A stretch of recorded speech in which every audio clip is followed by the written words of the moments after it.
오늘의 사연 시작합니다. 안녕하세요. 시댁과의 갈등 때문에 이렇게 글을 쓰네요. 이런 이야기 서두에는 꼭 집은 누가 했고 혼수는 누가 했는지 시댁에서 받은 건 있는지로 시작되는 게 씁쓸하기는 하지만 어쩔 수 없이 하게 되네요. 결혼한 지 1년 반 되었네요. 결혼할 때 제 돈 일부와 전세 대출을 받아서 집을 구했고요. 혼수도 제가 했네요. 시댁에서 축의금이라도 챙겨주실 줄 알았는데 아니었어요. 축의금도 부모님 몫은 부모님 드리고 저희 거는 저희가 챙겼어요. 결혼을 결정하고 몇 달 후에 갑자기 시댁에 빚이 있다고 하는 거예요. 그래서 저희가 한 달에 100만 원씩 몇 년간 드려야 한다고 했어요. 파혼할까 깊이 고민하다 이 남자 없으면 안 되겠고 미래를 보자 싶어서 결혼했습니다. 수입은 남편과 저와 비슷해요. 둘 다 많은 편이에요. 친구들은 왜 그런 결혼 하냐 하는데 저한테 여기까지는 견딜 수 있는 부분이었어요. 저는 돈은 숫자에 불과하다 생각하며 살았어요. 저희는 궁상맞게 살고 싶은 생각은 없었거든요. 그리고 해주신 게 없으니 터치도 없을 거라는 착각도 했습니다. 정말 결혼 전까지는 괜찮다고 생각했어요. 결혼 직후 저의 생각이 틀렸다는 걸 알았습니다. 시댁에서 일주일에 안부 전화를 꼭 한 번씩 하기를 요구하셨어요. 그때는 어찌나 예쁜 며느리가 되고 싶었는지 몰라요. 평소 음식점에도 전화로 주문하기 싫어할 정도로 저는 전화를 하는 것을 싫어하는 성격인데요. 그래도 예쁨 받으려고 저는 술기운으로 하고 그리고 억지로 하고 하다가 도저히 안 되겠더라고요. 그래서 하라고 하면 그냥 웃으면서 안 하고 바빴다고 그때그때 대처하며 살았어요. 그러다 예쁜 며느리 병은 탈출했고 이제는 시부모님이 서운해하셔도 저는 일희일비 하지 않았어요. 참고로 저희 친정은 엄마 혼자인데 신랑도 친정 엄마한테 안부 전화 전혀 하지 않았습니다. 그런데 이번엔 가볍게 꾸짖는 게 아니라 완전히 화가 나셨네요. 저한테 문자로 친부모처럼 대하는 게 그리 어려우냐며 다시는 너에게 다녀가라 하지 않겠다며 시댁이 어설퍼서 그러냐고 하시는 거예요. 어느 정도 포기하신 줄 알았더니 1년 반이 지났는데도 아직도 포기를 못 하셨나 봐요. 어떤 일이 있었는가 하면 주말에 다녀가라고 전화하셨길래 저는 괜찮은데 남편 일정이 어떨지 모른다고 하고 전화를 끊었는데요. 남편한테 물어보니 꺼리는 눈치길래 그럼 당신이 전화하라고 이야기하고 있었어요. 그런데 남편에게는 말하지 말라고 하시며 저런 문자를 보내셨네요. 남편한테 말하지 말라고 한 게 더 화가 나요. 본인 자식은 신경 쓰게 하기 싫으면서 왜 저한테는 그러시는지 모르겠네요. 왜 친자식한테 받을 효도를 왜 며느리한테 요구하지? 나도 친부모가 있는데 왜 내 부모가 아닌 사람에게 효도를 왜 해야 하지? 하는 생각이 자꾸 드네요. 이번엔 저도 죄송해요, 할게요 하고 그냥 넘어가기가 싫으네요. 애초에 제가 너무나 희생한 결혼이기에 이런 부분이 더 크게 느껴진다는 것도 알아요. 저의 마음을 무례하지 않게 이해시킬 방법 따위는 정말 없을까요? 시아버지의 생각이 틀리다는 걸 알려드리고 싶어요. 신랑만 동의한다면 명절이며 생신이며 각자 집에 각자 가는 걸로 결론 짓고 안 보고 살아도 전 사실 괜찮은데요. 혹시 그렇게 하시는 집도 계시나요? 드라마에선 있던데 드라마니까 가능한 걸까요? 제가 너무 개인주의일지 모르겠지만 여기까지 정말 솔직한 제 생각이네요. 친부모처럼 대하는 게 뭐가 힘드냐 한바탕 하시고 얼마 후에 만날 약속 잡으셨는데요. 몸이 아파서 밖에서 먹는 것도 힘들고 집에서 먹자니 시어머니가 힘드시다고 하시는 거예요. 그 말씀은 저한테 음식 하라는 말이잖아요. 그래, 정성껏 요리해서 집으로 초대하면 마음 좀 풀리시겠지라는 생각에 집으로 초대했어요. 그래서 식사를 시작하려는데 마음을 단단히 먹고 오셨다며 저희 보고 일주일에 한 번씩 집에 들르라는 겁니다. 신랑이 말이 되는 소리를 하라고 바로 버럭 소리를 지르고 그렇게 신랑이랑 시아버지랑 싸우게 되었어요. 시부모님은 식사를 하지 않으시고 그냥 가버리셨어요. 결혼 초반에 혼자도 가봤고 전화도 드려봤는데 더 자주 그리고 더 많이를 원하시더군요. 자주 하지 않는다고 혼나고 거기에다 본인이 원하는 며느리는 이렇다며 그렇게 해달라는 말씀을 하시더군요. 그리고 점점 말도 심해지기 시작하셨고 아들이 있을 때 없을 때 다른 얼굴을 하셨어요. 이런 게 생겨나니 저는 점점 힘들어지더라고요. 카메라 수리비 30만 원을 아들 몰래 해달라고 하셨을 때 친해질수록 힘들어지는 사람이라는 생각도 들었어요. 시댁에 빚이 있어 매달 100만 원씩 갚아드렸는데 취미가 카메라입니다. 무엇보다 며느리한테 돈 요구한 사실이 충격이라 뭐라고 말을 해야 하나 드려야 하나 말아야 하나 그거 고민하느라 직장 올 시간을 다 허비했습니다. 여하튼 그냥 가셔서 제가 시아버지께 문자를 보냈어요. 아버님, 제가 시부모님을 공경하지 않아서가 아니라 저에게 혼자 찾아뵙고 그런 것이 공포 수준으로 힘들어요. 초반에 해보려고 노력도 해봤지만 부담감 때문에 두통에 몸이 아프고 스트레스 때문에 직장일에 지장이 있다 보니 미움 받더라도 할 수 없는 건 어쩔 수 없다는 생각도 들더라고요.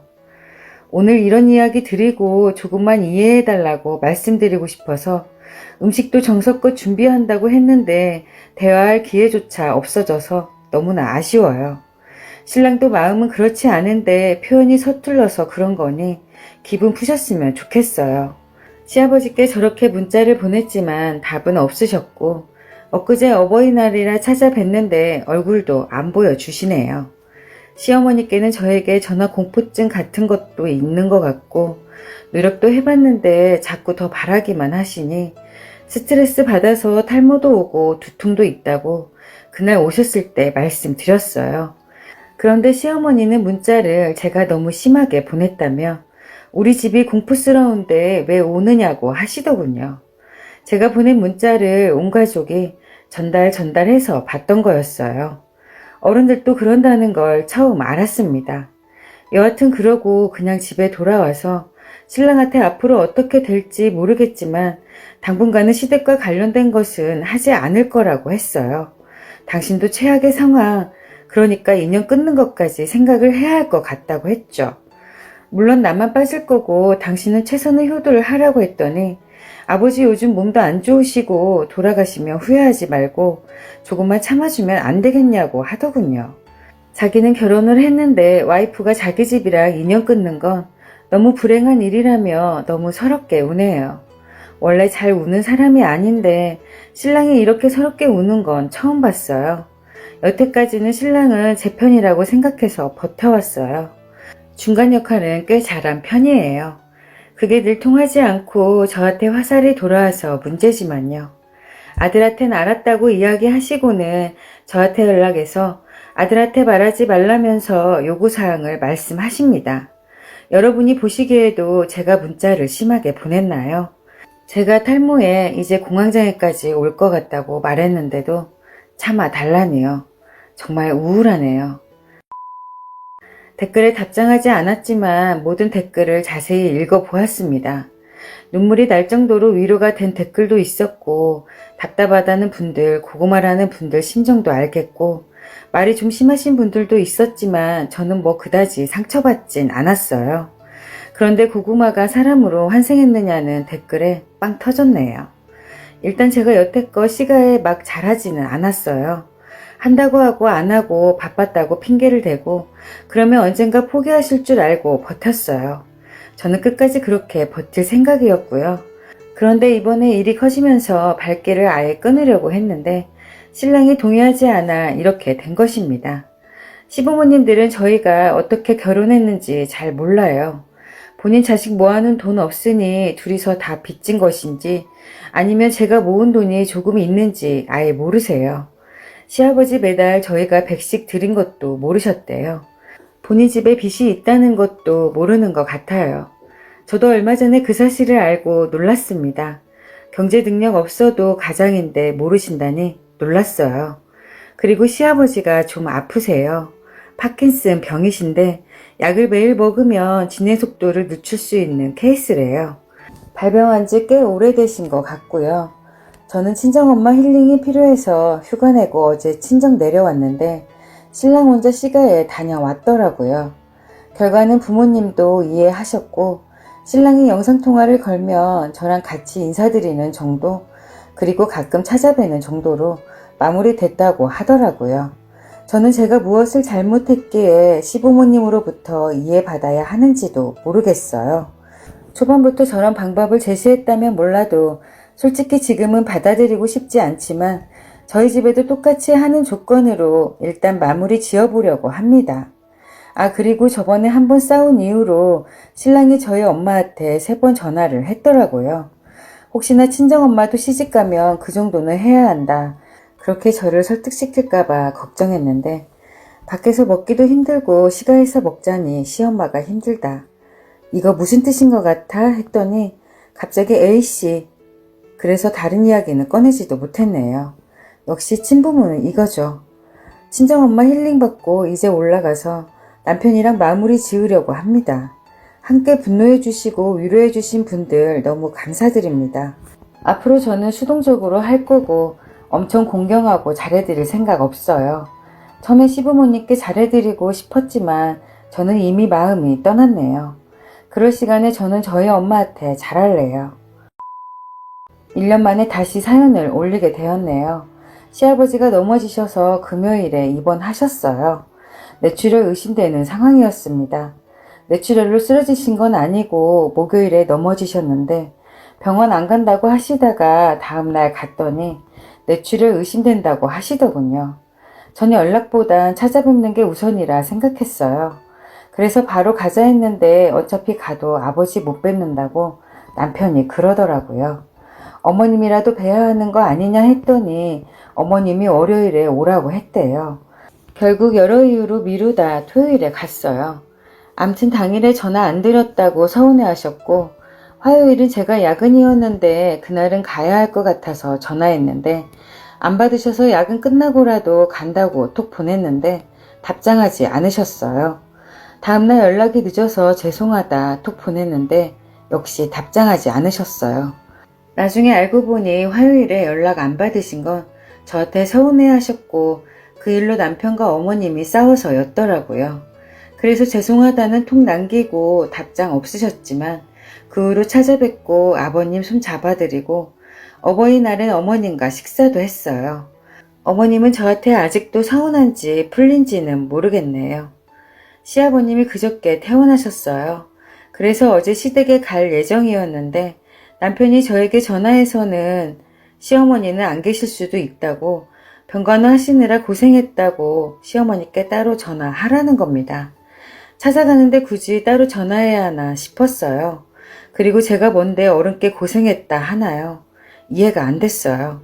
아무튼 제가 기분이 안 좋아하는 것 같으니 대뜸 끊자고 해서 끊었더니 이렇게 톡이 오네요. 아니, 전화하라고 한 게 그렇게 기분 나쁠 일이야? 저번에도 아버지 입원했을 때도 물론 내 영향도 있었겠지만 전화 한 통 안 드렸다고 그렇게 서운해 하시길래 그러지 말라고 나하고 어머니하고도 싸우고 어머니도 너한테 그렇게 서운해 하셨잖아. 그래서 또 그런 일 일어날까봐 아버지 병간호하느라 고생하셨어요 라고 말씀드리라고 한 내가 잘못된 거야? 그게 그렇게 어려운 일인 거야? 나는 너가 다른 사람한테 단 일이라도 미움받는 거 싫고 너랑 평생 살아갈 사람이야. 반대로 생각해봐. 장모님이 아프셔서 입원하시고 퇴원하실 때 장모님 고생하신 거 뻔히 아는데 내가 연락도 없이 가만히 있으면 장모님이 좋아하실까? 우리 본가가 이런 사단이 나서 이런 상황이 만들어진 게 그저 너한테 미안할 뿐이야. 나 씻고 버스 타고 본가 갈 거고 기분 안 좋아서 못 오겠으면 오지 마. 나 혼자 다녀올 테니까. 저번에도 못 찾아뵐 거면 전화 드렸지. 전화 여기저기 많이 받으셨을 텐데 좋은 일도 아니고 나쁜 이야기를 계속 전화로 이야기하게 하고 싶지 않아서 전화 안 드리고 금방 찾아뵐 생각이었어. 월요일에 가자, 화요일에 가자. 그렇게 하루하루 계속 미뤄지다가 화요일에는 더 미루기 그럴 것 같아서 전화 드렸더니 받지 않으시고 서운해 하셨잖아. 나랑 너무 다르셔서 예쁨 받는 거 포기했어. 가뜩이나 전화도 어렵고 특히 시부모에게 하는 전화는 더 어려운데 날 다급게 생각하지 않으시는 분께는 더 어려워. 난 너한테 우리 엄마에게 전화하라고 한 적 단 한 번도 없었고 우리 엄마 초반에 전화 한 통 없는 사위 서운하다길래 내가 더 잘할 테니 사위는 손님으로 생각하라고 내가 엄마에게 더 잘했어. 너도 그렇게 해주길 바랬어. 네가 더 잘해드려. 나 미워하셔도 어쩔 수 없고 예쁜 받기에도 이미 늦었어. 너 알아서 해라. 그냥 우리 본거 아예 신경 쓰지 마. 대단하다 정말. 상황이 다르잖아. 정말 그래야 하겠어? 중간에 껴있는 난 생각 안 해봤지? 휴, 진짜 아무것도 모르겠다. 중간에서 네가 더 잘해드리고 해야지. 조금만 늦어도 버럭 화내고 해준 게 뭐 있느냐고 버럭 화만 내면 해결이 되니? 결혼하고 우리 집 아들 달라졌다 생각 들면 며느리 살갑지 않아도 결혼 잘 시켰다 생각하셔야지. 안 그래? 에휴, 해준 게 뭐 있느냐고 말하는 건 너한테 뭘 해줬길래 바라는 거냐고 얘기한 거야. 그러니까 뭘 하셔. 돈이 없으면 부모 아니라고 하시잖아. 사람은 이기적인 동물인데 넌 더 이기적인 것 같아. 수틀리면 마음대로 생각하고. 아, 내가 해준 게 없으니 바라지 말았어야 하는데 미안하다 하시겠어? 어머님이 또 뭐라고 하신 거야? 네가 좀 더 살갑게 해드리는 건 도대체 왜 못하는 거야? 부모님 살아계실 동안 어느 정도 맞춰드려야 하지 않겠어? 싫은 소리 듣기 싫고 아예 맞춰드리지 않고 스트레스 받기 싫으면 우리 헤어질 수밖에 없어. 몸이 피곤하면 마음이라도 편해야 하는데 너나 어머니 눈치를 보고 살아가야 하고 내가 왜 그래야 해? 요새 잘하고 있잖아. 와, 진짜 소름 돋는다. 있지도 않은 일을 미리 걱정해서 지금도 난 살얼음판인데 내가 미움받는 게 왜 그렇게 살얼음판인데? 전화 한번 드리라고 한 게 그리고 너가 미움받는 게 살얼음이 아니라 내가 살아가는 게 살얼음판이라는 이야기야. 또 나왔다. 전화 한번 그까짓 거. 말을 말자. 진짜 소름 돋는다 너. 진심 우리 부모님 두 분 다 돌아가시기 전까지 이런 상황이 계속 있을 것 같아. 결국 너도 나 하나만 참으면 모두가 행복하다는 거네. 너만 참으라고 내가 말한 거야. 응, 그런 거야. 나 하나만 희생하면 다 된다고 하잖아. 나도 참고 있어. 부모님한테 그런 말 듣고 싶지도 않고 너한테 뭐라고 하는 소리 듣고 싶지 않아 전화 드리라고 한 게 그게 그렇게 바로 기분 나빠질 만큼 멋 같은 소리였어. 네 생각이 바뀌지 않으면 하루라도 빨리 헤어지는 게 맞는 것 같아. 진짜 정 떨어진다. 그래, 그러자. 집에 갔다 올 테니 어떻게 헤어질지 얘기하자. 나야말로 진심으로 정 떨어졌으니까 이젠 서로 화도 내지 말자. 화내는 것조차도 정이니까. 알겠지? 알겠어. 본가에 갈 분위기 아니라서 집에 있을 거니까 얘기하게 퇴근하고 빨리 들어와. 더 말하지 마. 토할 것 같으니까. 어떻게 헤어질지 얘기하자고. 지금 답이 나오겠어? 계산기 두들겨 봐야 할 텐데. 세세한 거 나중에 얘기하더라도 일단 큰 그림만 그려보자. 여기까지가 남편하고 문자 내용입니다. 결국 이혼까지 왔네요. 만나자고 할 때 같이 만나고 전화도 내가 하고 싶을 때 할 수 있지만 누군가의 강요는 싫어요. 아니 사실 남편이 있을 때랑 없을 때 다를까봐 전화 자체가 힘들어요. 아무리 그래도 아프신데 내가 너무하는 건가 싶다가도 일주일에 한 번 문병에 3주째인 어제도 시댁에 가려고 했는데 잘못하는 것도 없이 나쁜 사람 되는 건 며느리에게만 해당하는 것인가 봐요. 그리고 간병비에 보태라고 돈 얼마 보내자고 해서 당연히 그래야지 하고 보냈는데 더 못해드려 죄송하다고 저보고 연락을 하라는 거예요. 저는 괜히 돈 보내고 생색내는 것 같다고 하지 않았고요. 이렇게 연락해라, 뭐라고 말해라 하는 게 정말 싫기도 했어요. 시부모의 연락 강요가 이제 신랑한테 옮겨간 것 같고 어느 순간 신랑 전화도 무섭더라고요. 그냥 제 성격이 그래요. 전화 자체도 싫고 전화보다 찾아뵙는 게 좋아요. 백식 드릴 때도 그 일에 대해 언급한 적 없고 고맙게 생각해야 한다는 생각도 하지 않았고 그냥 살갑지 않더라도 이해해 주시면 저는 그걸로 되는데 말이죠. 그리고 제가 문자 중간에 또라이가 된 건 중간에서 왜 눈치를 봐야 하냐는 말이 너무 어이없었어요. 중간 역할을 잘해야 한다 생각해야지 중간 역할을 왜 해야 하냐는 말이 나오나요? 제가 하자는 대로 하지 않아서 이렇게 된 게 한두 번이 아니거든요. 명절 때도 일찍 가자 해도 3시에 간다고 해서 그래 알아서 해라 했어요. 시부모님은 아들한테 알았다고 하시고 저한테 일찍 오라고 연락하셨어요. 이번에도 제가 친자식인 남편을 질질 끌고 당일에 병원에 데리고 갔어야 했나 싶네요. 그리고 남편은 친정엄마께 전화 안 드립니다. 생신이며 어버이날이며 안 드려요. 친정이 멀어서 작년 어버이날엔 저 혼자 다녀왔어요. 친정엄마 서운해하지 않으세요. 그만큼 제가 결혼 전과는 180도 다르게 잘하려고 노력하니까요. 저희 외할머니 피토하고 쓰러졌을 때도 전화 안 드렸고요. 저희 할머니 수술하셨을 때도 저 혼자 문병 갔어요. 저는 하나도 안 서운해요. 뭘 조부모까지 챙기나요? 솔직히 첫 전화 늦은 거에 대해서는 제가 잘못한 거 인정합니다. 그런데 사과드리고 답은 받지 못한 채로 일주일에 한 번씩 2번 갔고 3주째는 퇴원하셔서 시댁으로 가는 날이었는데 어머님은 안 계실 수도 있다고 간병하느라 고생했다는 전화를 따로 드렸어야 했나가 핵심입니다. 제 생각은 집으로 일단 갔다가 어머니 만나게 되면 뵙고 못 뵙게 되면 신랑이 전화해서 저희 다녀갔어요 하고 저를 바꿔주면 저도 같이 통화할 수는 있어요. 그리고 사람의 성격 차이겠지만 저는 힘든 일 있을 때 여기저기 전화가 오면 더 싫어요. 상황 설명해야 하고 연락해줘서 고맙다, 괜찮다 등등 말할 여력이 없어서요. 이제 남편도 희망이 없고 헤어질 거예요. 그러는 게 맞는 것 같아요. 드디어 이혼을 했습니다. 이혼을 하는 게 쉬운 일은 아니더군요.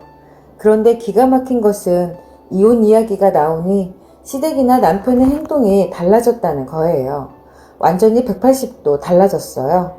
남편은 진짜 이혼 이야기가 나오면 제가 숙이고 들어갈 줄 알았나 봐요.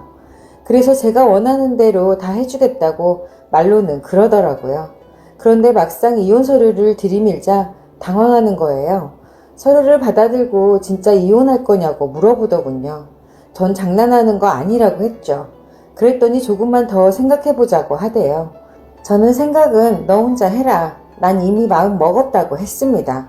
다음날 남편은 시댁과의 인연을 끊을 테니 이혼 이야기는 없던 걸로 하자고 하더군요. 시부모님과는 이미 이야기가 다 끝났다고 하는 거예요. 하지만 저는 그 말을 믿을 수가 없었어요. 남편이 시아버지가 아프시니 사시면 얼마나 사시겠냐며 나중에 후회하지 말자고 조금만 참자고 했던 말이 생각이 나더라고요. 나중에 시아버지가 돌아가시고 나면 분명 저 때문에 살아계시는 동안 효도를 못했고 자주 못 찾아뵀다고 탓을 할 게 분명하잖아요. 그리고 시부모님이 그렇게 해주실 것 같지도 않았고요. 그래서 남편한테 난 이미 마음을 굳혔다고 했어요. 그랬더니 남편은 그런 마음대로 하라고 하는 거예요. 무슨 뜻이냐고 물으니 자기는 위자료를 한 푼도 줄 수 없다고 하는 거예요. 정말 기가 막히더군요. 그래서 어쩔 수 없이 소송으로 갔어요. 소송을 하면서 시부모님이 저에게 보낸 문자, 시댁에 매달 100만 원씩 보낸 내역, 그리고 남편이 저에게 했던 문자가 제가 시댁의 문제 때문에 이혼을 결정하였다는 증거가 되어 주었어요. 결국 소송에서 이겨서 재산 분할을 유리하게 하였고 위자료도 받게 되었네요. 이혼을 하고 나서 지난 일을 돌이켜보니 그동안 어떻게 제가 참고 살았나 싶더군요. 이혼하고 나니 속이 후련해지면서 마음까지 편안해지더라고요. 역시 사람은 하고 싶은 것만 하고 살 수는 없지만 그렇다고 하기 싫은 것을 억지로 참아가며 계속하면서 살 수는 없는 것 같아요.